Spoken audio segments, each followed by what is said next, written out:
Hebrews chapter 2, verses 10 through 18. Hear the word of the Lord.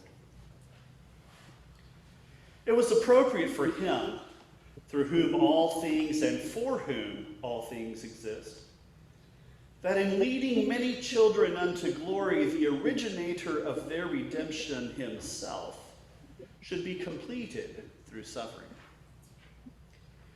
For the one sanctifying and those sanctified are all from one. For this reason he is not ashamed to call them siblings, saying, I will herald your name to my siblings. In the midst of the gathering, I will praise you. And again, I will be persuaded by him. And again, see, here I am and the children whom God has given me. Therefore, since the children share flesh and blood, he also shared the same, such that through death he destroyed the one wielding the power of death, that is, the enemy, and released them, all those who by the fear of death were enslaved all their lives. For clearly he was not concerned with messengers, but he was concerned with the descendants of Abraham. Therefore he had to become like his siblings in everything, that he might be a merciful and faithful high priest unto God, for the at-one-ment regarding the sins of the people. For in having himself suffered testing, he is able to come to the aid of those being tested. Word of God for the people of God. There are many caricatures of God around us. I'm sure you could probably add some to my list, but I can think of several from cartoons when I was a child. God sitting somewhere up on the clouds. God maybe throwing lightning bolts down at people in anger, wrath, judgment.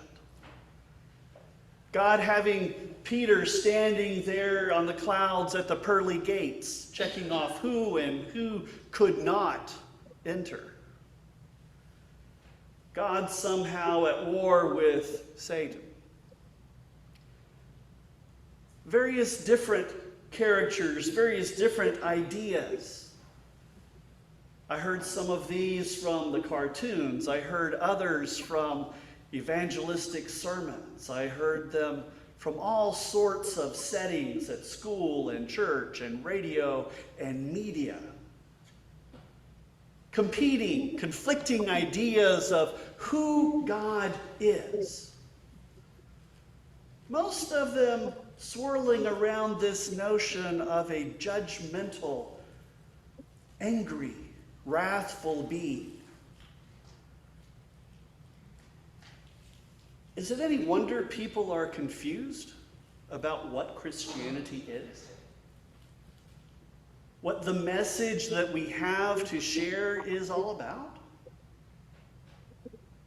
Some of those images portray someone so completely at odds with who we find in Jesus Christ.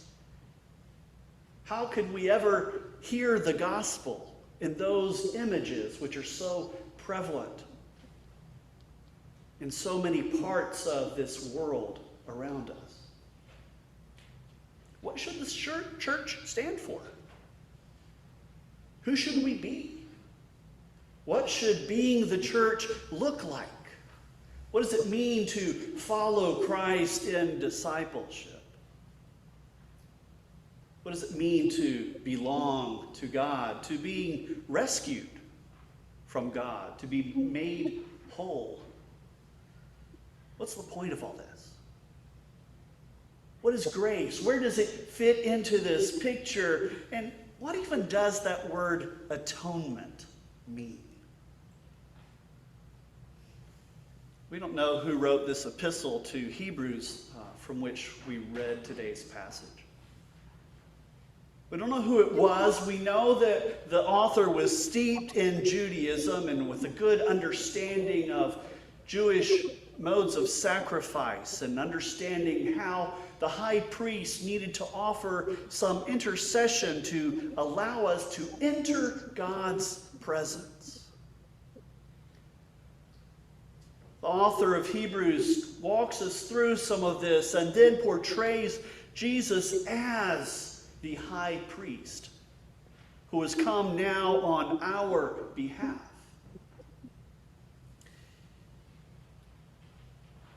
But to do what? He says this high priest is as a sibling to us. He is on the same level. He has made himself equal to us.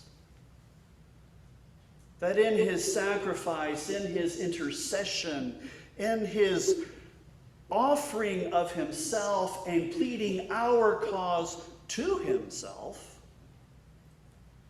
we might be found in God's presence. It's a strange notion, isn't it? This Jewish concept of sacrifice was nothing like the Roman or Greek notions where the deities needed to be appeased. Sacrifice was itself a way to gain access to God's presence, where our issues, our concerns might be presented to the Almighty, might find a hearing. Remember that God way off somewhere sitting on a throne? That's not this image that we're given, is it? That God throwing lightning bolts down at people who do wrong things, to say the wrong word in a sanctuary? That's not who this is. The gods who don't really have a plan in mind and just kind of go through life by the seat of their pants and on some whim or another, that's not who this is. This is no God akin to the gods of the Romans, the Greeks, the Mesopotamians, the Babylonians. This is not Zeus, Poseidon, or Hades. This is not Nut or Geb or Anat or Marduk or any of those deities that surrounded the Jewish people and are surrounding the Jews in the dispersion when this letter is being written. The character of this God is very different. Jesus is not some half divine, half human, some godly or half-blood, in which some God has had relations with a human being and produced some mongrel offspring, who then attempts to work as a Hebrew against what the gods have done to somehow appease them or aid us, in spite of the fact that the problems that we're facing were originated by the gods. None of that. This is God who has created flesh to dwell among us. Hebrews says this high priest is of the same origin as are we. The one who sanctifies us shares the same point of origin in himself. This high priest is one of us because this high priest has made himself one of us. We've had enough of that. Not on a whim, not by some mistake, but had planned and purposed to be and live among us, become flesh and blood as not coming back in while I'm still here. This is who we see as our high priest here. The majority of those other caricatures of God carry an undertone of fear, far beyond where fear should have any bearing in our lives in relation to God. This high priest has come to us from the very one to whom we are being reconciled. It's reconciliation here that has begun in God, which motivates Christ to take on flesh and live among us in the most humble of settings. To show that no matter who we are on this earth, we are of worth, of value to God. The high priest comes to take our side. In this Jesus, it is very God who is destroying any hold that fear might have upon us. We need not fear God. We need not fear that God might become angry with us, that we might have said the wrong word or stepped in the wrong place. That God might be looking for any and every excuse to cast us out. And somehow we can hide behind Jesus as though Jesus were not really God, but some shield that we erect between ourselves and God. This is God who has come. This is God who has been made human and born in the humblest of circumstances, specifically to bring us to his side, to bring us into God's presence. This passage in Hebrews says that Jesus has called us equals with him.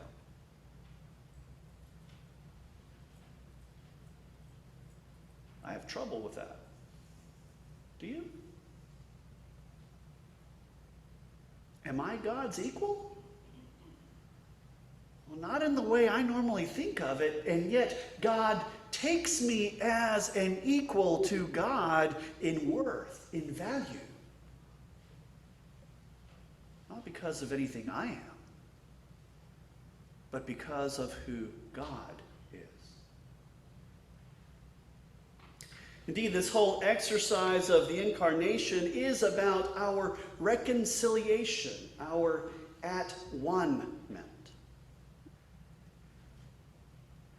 In the King James Version, folks were working on this translation of the Bible into English. They actually weren't translating it, as we often say. Their commission was different. It was to look around at all the various translations available in the English language and to find those attempts at translating the Bible that were the best of all the options available. And in one particular passage, the term reconciliation kept coming up over and over and over, and they turned to this word they found in one of the texts, at one, which meant to bring warring parties together in peace, getting rid of the conflict between them and to reconcile them as friends. At-one-ment was to do this. To accomplish this uniting of us, though we were at odds with God.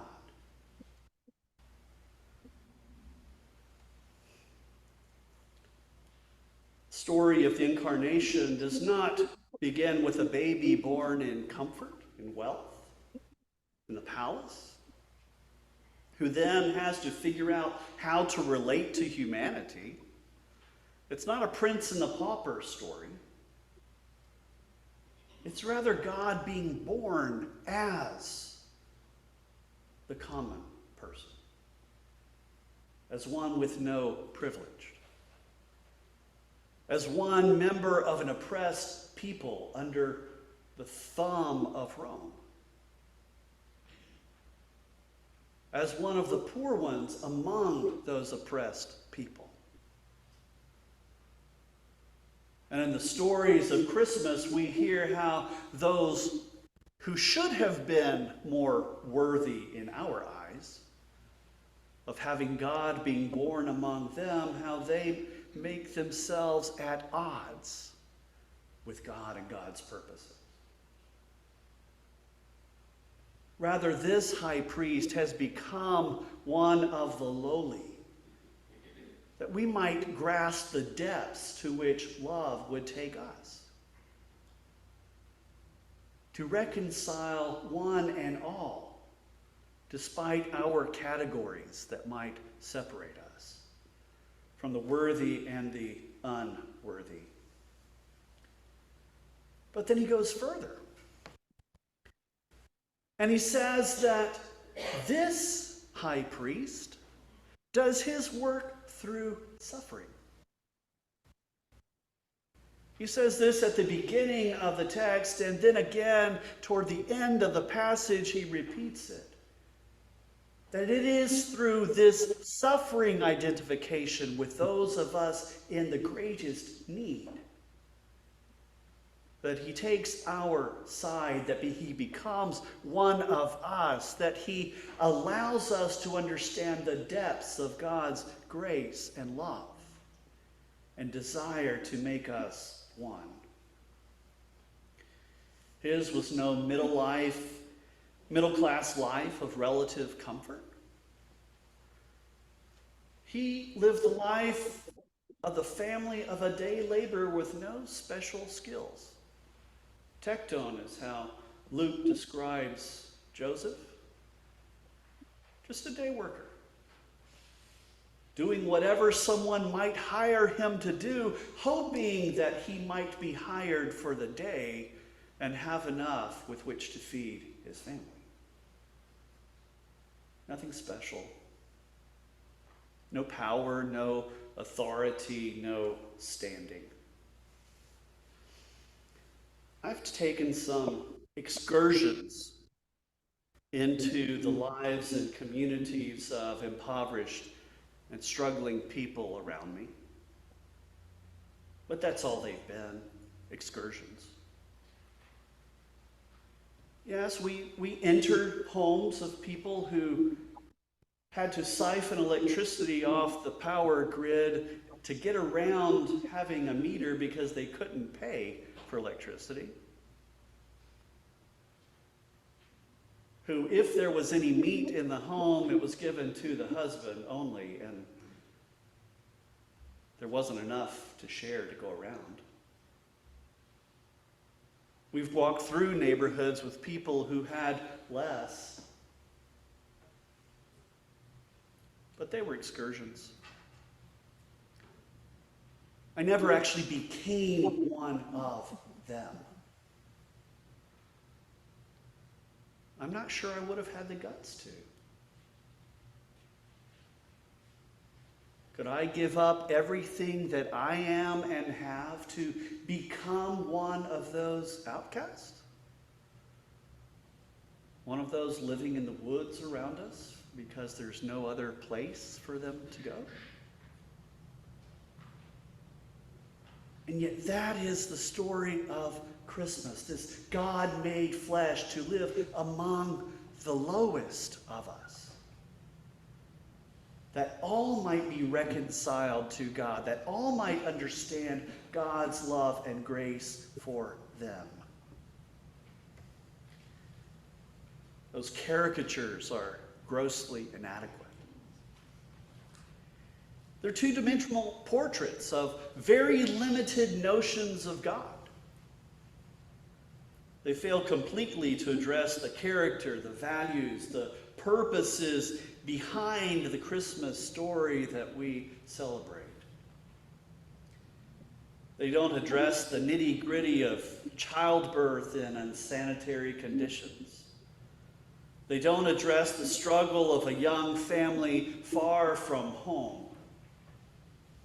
Most of all, they do not recognize God becoming as one of the least for our benefit, not his own. Who is this God who has accepted not only our humanity, but the struggle of the least among us in order to make at-one-ment between ourselves and God and one another? That's the message of Christmas, isn't it? That we do as God and reach beyond those barriers and those distinctions that we would so often wave around us.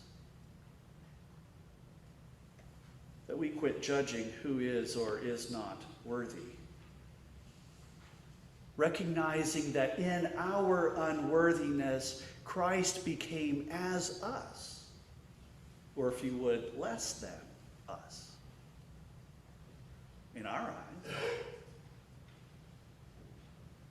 that we might understand all being called to at-one-ment with God and each other. Would you join me in our closing hymn, Go Tell It on the Mountain,